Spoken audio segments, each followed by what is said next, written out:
সুদের টাকা পেতে মহিলাকে বিবস্ত্র করে মার। কোচবিহারের দিনহাটার চৌধুরীহাটের ঘটনা।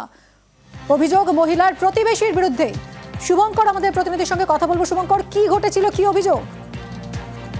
দেখো, তোমাকে যেটা জানিয়ে রাখি যে চৌধুরীহাটের জাইতুল বালাবাড়ি গ্রামের এক মহিলা, তিনি তার প্রতিবেশী এক ব্যক্তির কাছ থেকে সোনার আংটি বন্ধক দিয়ে 5,000 টাকা নিয়েছিলেন এবং গতকাল তিনি সেই টাকা যখন শোধ করতে যান তখন তার কাছে অতিরিক্ত সুদের টাকা দাবি করেন এবং এই ঘটনাকে কেন্দ্র করে কিন্তু দুজনের মধ্যে বচসা হয়। এরপরেই ওই যে প্রতিবেশী ব্যক্তি এবং তার স্ত্রী যে টাকা নিয়েছিলেন সেই মহিলাকে বিবস্ত্র করে মারধর করেন বলে অভিযোগ এবং গোটা ঘটনা জানাজানি হতেই আশেপাশের লোকজন ছুটে আসে এবং অভিযুক্ত ব্যক্তিকে আটক করে রাখে। পরে সাহেবগঞ্জ থানার পুলিশ গিয়ে সেই অভিযুক্ত ব্যক্তিকে গ্রেফতার করেছে। পাশাপাশি ওই মহিলা অভিযুক্ত ব্যক্তির বিরুদ্ধে সাহেবগঞ্জ থানায় অভিযোগ দায়ের করেছে।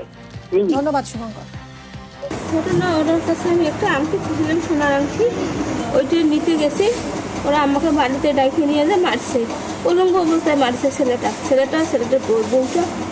আমার স্বামীকেও মারছে, আমাকেও মারছে, আমার মেয়েটাকেও মারছে, গাবুর মেয়ে তাকেও মারছে। আচ্ছা, কতদিন আগে আপনি এই সোনার আংটি যেটা এই 1 বছর হলো। মানে ও বলছে যে সুদ লাগবে না দিদি, আমার কাছে এমনি রাখো, যখন মন চাবে তখন আপনি নেবেন। আমার এখন টাকা জোগাড় হয়েছে, আমি নিতে গেছি, ওরা আমাকে দিবে না। আমরা বেচছি অন্য জায়গায়, আর আমি দিব না। আমাকে একটু 15,000 লাগবে, 20,000 টাকা লাগবে।